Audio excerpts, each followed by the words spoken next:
She said in US you are seen at work and you produce a lot. In UK you are not supposed to be seen and still produce. And Australia is something in between. Oh, okay. So Fair Kamil, enough. if you Yeah, we notice can't do anything something, about the nature. behind us, and I'm not sure if we'll be able to see it, like, something crawling or, please do let us know. All of those roads and all of those plans that we had has got us together here. My name is Jarosław Kareslak. I'm Kamil Kramic. I'm a professor of biostatistics at Indiana University in the United States. I'm a supply chain expert with a focus on global transformation projects. I primarily deal with more efficient use of data coming from medical experiments. I'm passionate about leadership, continuous improvements, and culture in the global business landscape.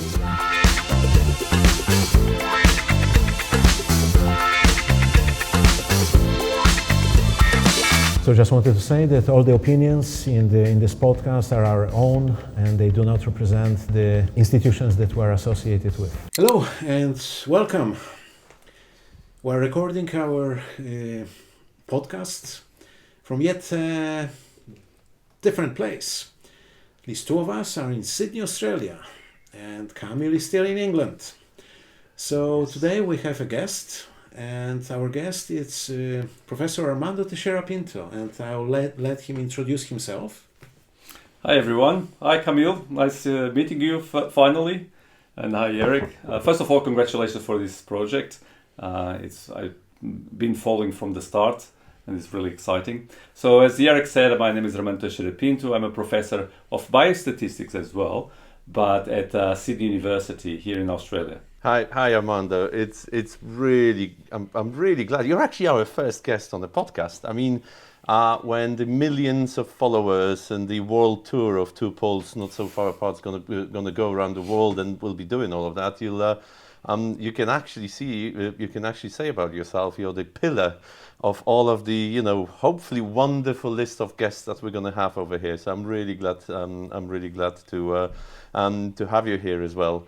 And I guess it starts to go or it starts to form a bit of a pattern for us with this project that we have over here, that geography plays quite of an important role, or maybe distance, not geography, in the geographical terms. And obviously now we're in completely, different time zones. I'm having a coffee. I think you guys having an evening tea right now or something like that. I'm sure that's what it is.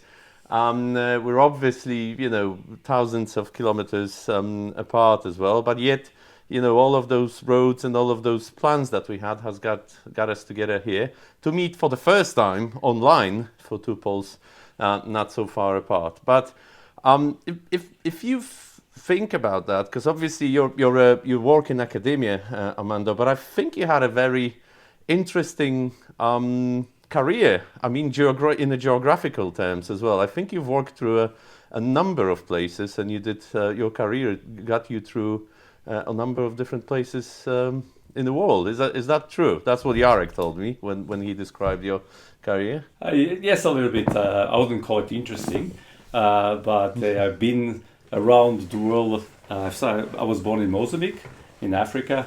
My parents are from Angola. But very early I moved to Portugal. I studied most of my primary school, high school, and the first years at university in Porto. Then I did a semester in Madrid, in Spain. After that I came back to Portugal, where I started to work. Then I spent some time in the UK. Then I moved to the US. I was there for 5.5 years, then went back to Portugal, and now I'm here in Sydney, Australia. So yeah, a bit around the world. No, it's very boring, as you said. It's nothing interesting about that. I lost count. I'm good at counting, but I lost count even number of countries and number of places that you worked at, visited, so not visited. You worked at, you studied, you lived, so that's wonderful. It's been an interesting, for me personally, it's been an interesting experience in being in these different places. Quite enriching. I'm actually quite I'm really glad you used the word enriching, because I love knowing cultures. I know I love working in different geographies as well. So before we even jump to any of the wonderful world of business meeting meeting the academia world and whatever, it would be good to explore it a little bit more. So, I mean, what do you find it? Have you had your place when it's best to work? Is there a favorite place on the map for you to work? I have to say that every place I've been working, it's been, it has had its wonderful things and not as wonderful things. I love being here in Australia. If I had to choose one place, this is the place where I really feel at home. I loved the time that I spent in the US, working especially. I think from the professional point of view, this was really a wonderful experience. And obviously, I love Portugal. This is where my family and still a lot of friends are. So this, if I had, as I said, to pick one place, would be Sydney. But I have a little bit of my soul spread around all these places, including Africa, where I've been fortunate to have been doing a bit of work as well. So going back and still my genes somehow recognize the place of birth, I guess.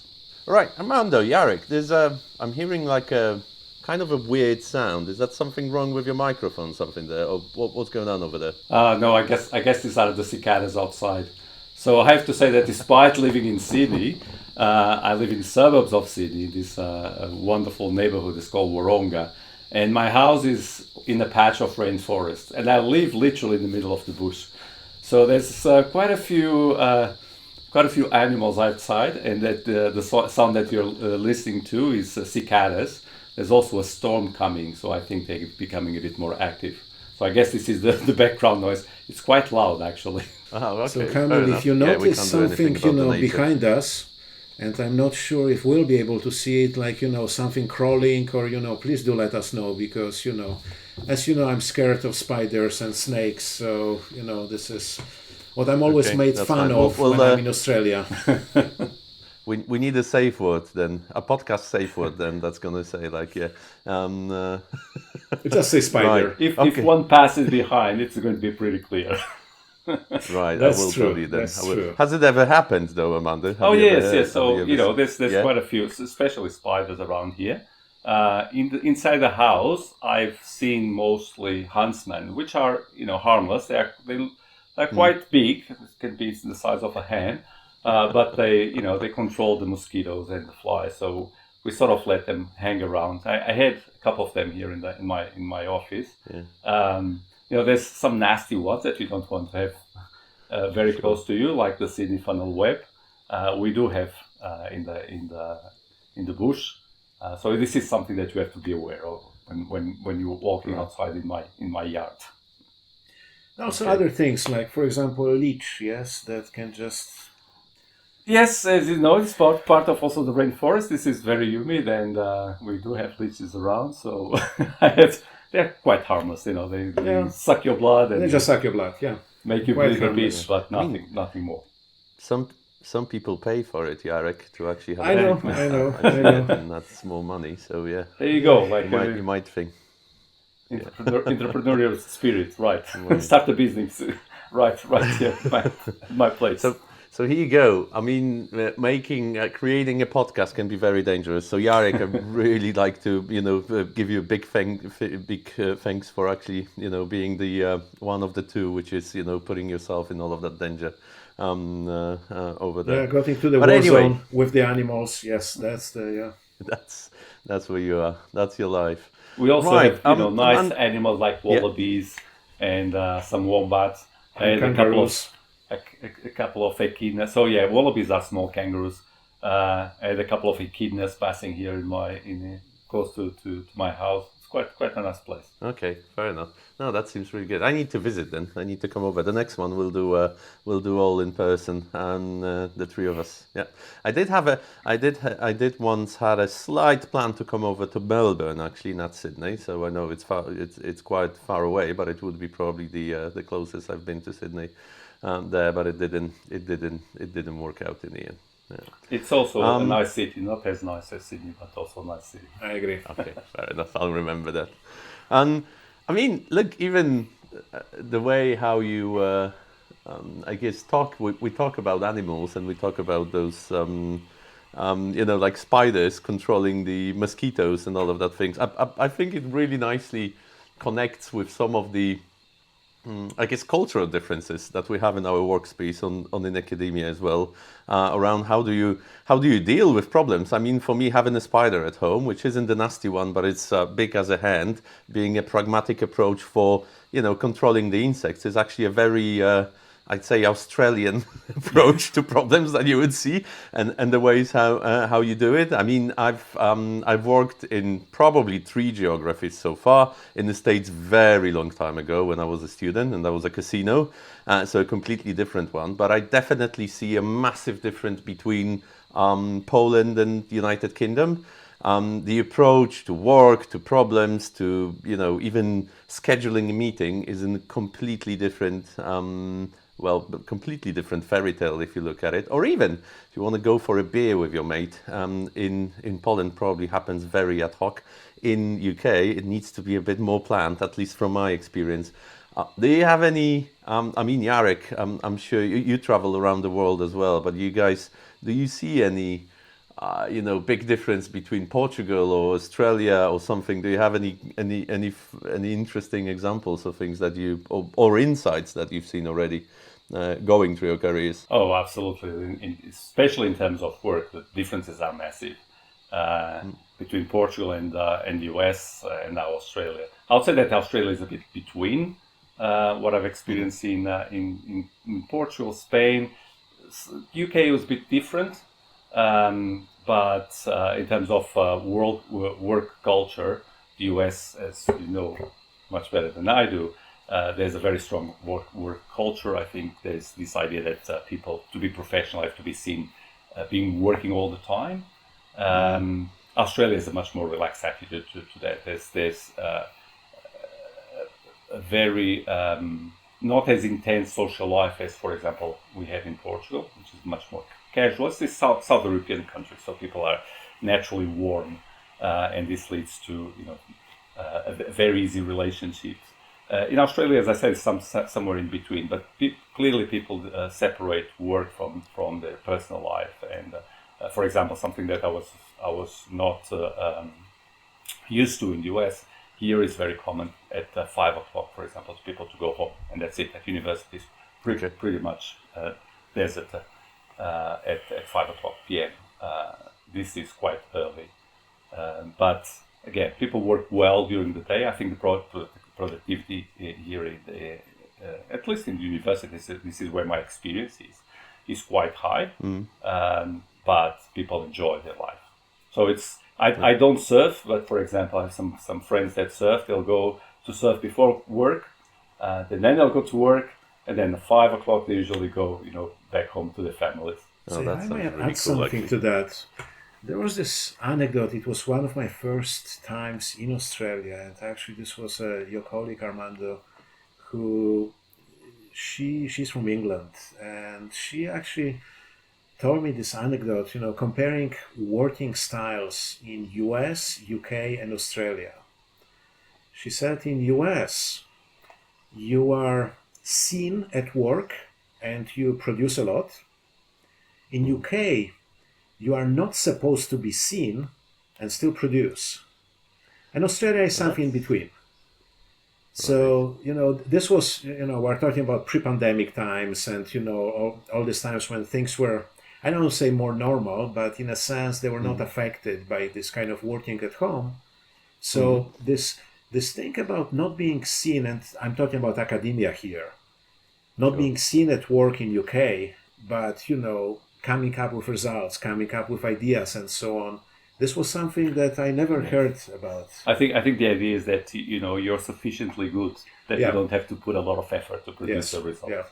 It's is that how you go, or is it and I'm gonna be a bit controversial over here, but is it maybe a bit false view of well-being? It's almost like, because for me the American style sounds like, you're there and you produce a lot, and you've seen it work, and you can actually put a lot of effort. In UK, well, you're not there, like you said, you're so efficient that you can produce in such a short time, but actually you're probably just doing it somewhere hidden or in the evening, things like that.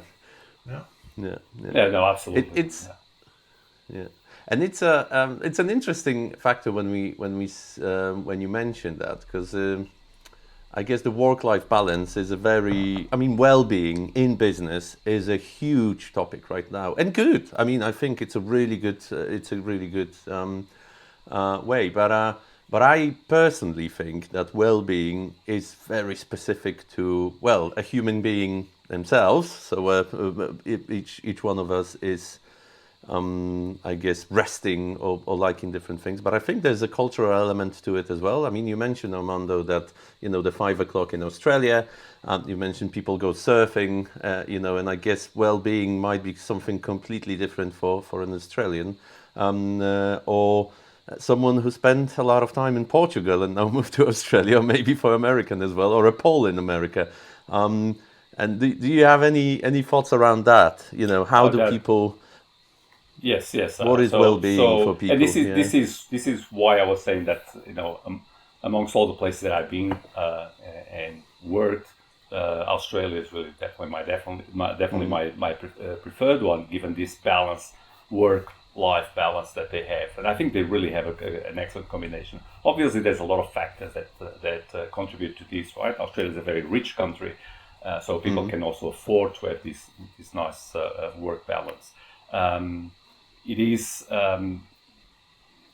for example, in Portugal, if you want to produce and you want to be really professional and progress in your, for example, in academia, usually you have to solve many more problems than those that are just in front of you. You have to build a structure, because the structure is not completely there. I don't want to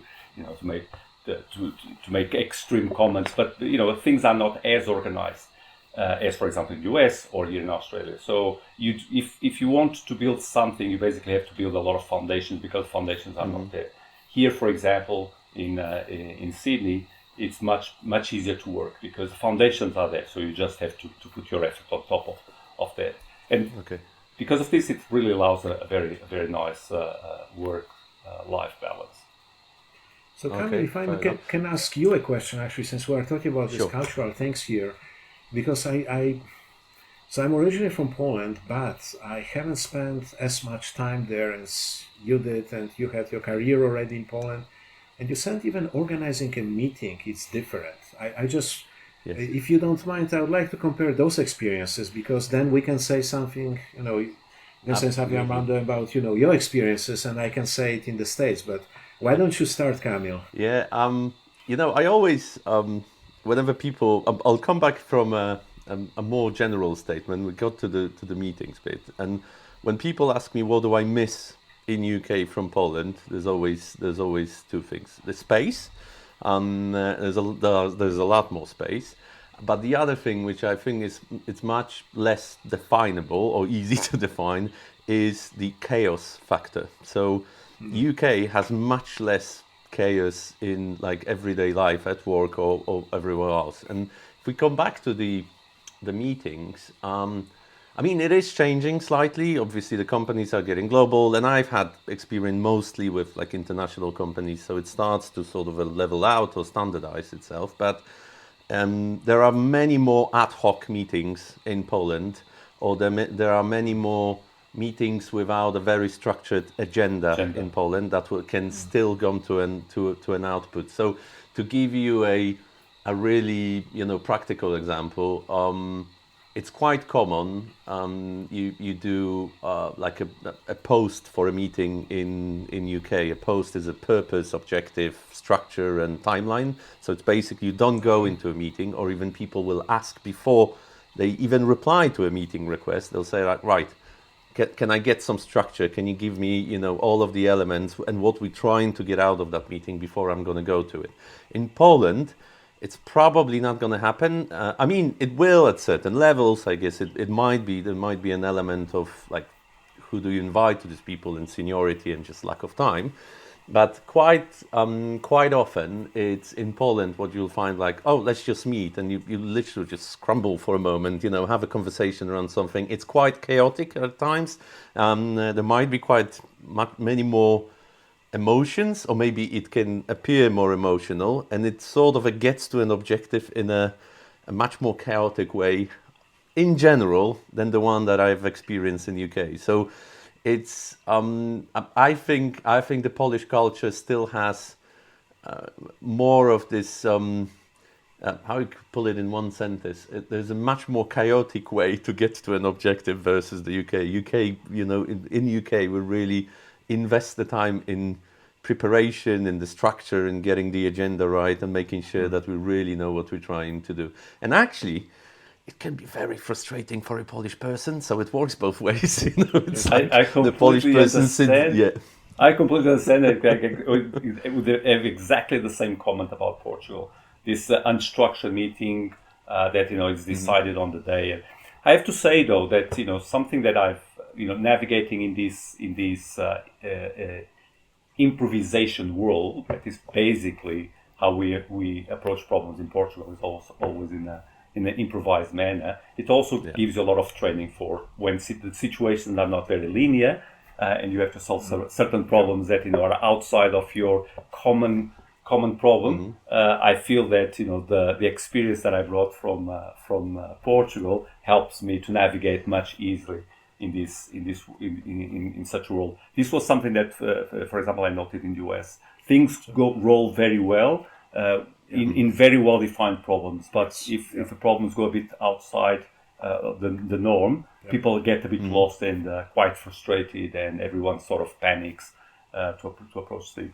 It's actually a very interesting point that you raised, because I think we had this discussion at some point, but this kind of, when the problems are, when you open, like in the old times, when you open a book on page 256 and there is a solution to the problem, and even if I don't know, just to give, not to be too abstract, but you have to, in academia sometimes you have to travel to conferences, and it's like, okay, in order to do that, you need to get an approval, and then somebody will book the hotel, somebody will book the flight, and so on. So everything is organized. But then, if it's like, well, I have 2 conferences in a similar place in the world, but there's a break between them, like of 3 days.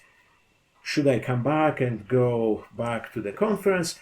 This is sometimes the system kind of breaks down, because it's just it's not defined. It's not it's not a fixed solution to the problem. So this kind of what you are saying, chaotic, or what you are saying, I don't know the word you use. Improvised. Yeah, those things are just not as easy to get to.